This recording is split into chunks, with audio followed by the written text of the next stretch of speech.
देशातील लाखो विद्यार्थ्यांच्या भविष्याशी संबंधित असलेल्या नीट परीक्षेतील पेपरफुटी प्रकरणाच्या निषेधार्थ आज विद्यार्थी कृती समिती नांदेडच्या वतीने जिल्हाधिकारी कार्यालयासमोर भव्य धरणे आंदोलन करण्यात आले। धरणे आंदोलनात विद्यार्थी मोठ्या संख्येने सहभागी झाले होते।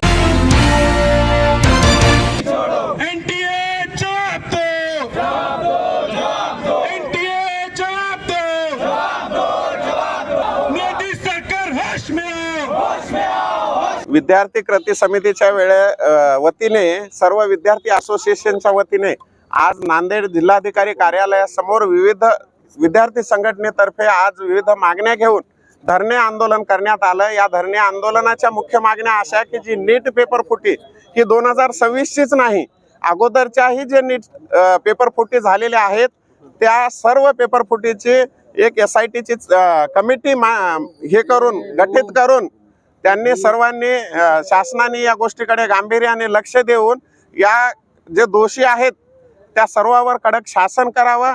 या नीट पेपर फुटीच्या पायामुळाशी एकच मोठे गावकर हा नाही नसून सर्व कोचिंग क्लासेस जे या भारतातील बाहुबली आहेत, कोटा पॅटर्न असेल, आलन असेल, सर्व क्लास याची चौकशी ही CBI ने चांगल्या मार्फत करावी। नुसतेच फक्त पालकांच्या मागे न लागता या प्रकरणाची सखोल आणि चांगल्या प्रकारे चौकशी व्हावी। याच्यामध्ये भरपूर गोडबंगाल आहे।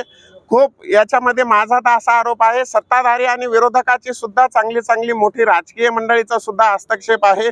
याच्यात विरोधी असो की सत्ताधारी असो, हा प्रश्न आहे विद्यार्थ्यांच्या आयुष्याचा। त्यामुळे सांगतो, आपल्या चॅनल मार्फत आवाहन करतो सरकारला की तुमचा असो आमचा त्याची गय न करता माझा तर किंवा या विद्यार्थी कृती समितीचा एक आरोप असा आहे किंवा मागणी म्हणा तुम्ही, जशी एका बलात्काराला शिक्षा अपेक्षित आहे आपल्या भारतीय संविधानात किंवा भारतीय मनांच्या लोकांमध्ये, तशीच या नीट पेपर फुटीत जे आयुष्य बर्बाद झालेले आहेत विद्यार्थ्यांच्या, तशी जशी बलात्कारांना फाशीची शिक्षा अपेक्षित असते तशीच यांना एकतर फाशीची शिक्षा द्यावी किंवा चौकात आणून त्यांना इन्काउंटर करावा।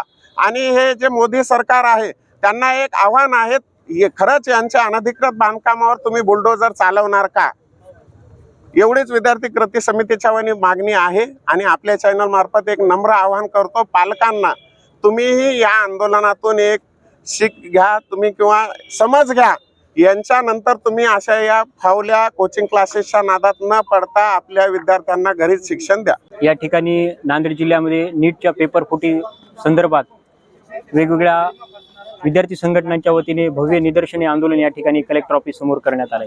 मुख्य या ठिकाणी जे काही 23 लाख विद्यार्थ्यांनी या ठिकाणी डॉक्टर होण्याचं स्वप्न बाळगलं होतं, त्या स्वप्न मातीमोल या पेपर फुटीच्या माध्यमातून झालेलं आहे। या ठिकाणी जर असे पेपर फुटत असतील आणि या देशाचं भविष्य विद्यार्थी आहे, जर या देशाच्या भविष्याची काळजी करणाऱ्या विद्यार्थ्यांवर अशी जर वेळ येत असेल तर हे खूप मोठं या देशाचं दुर्दैव म्हणावं लागेल।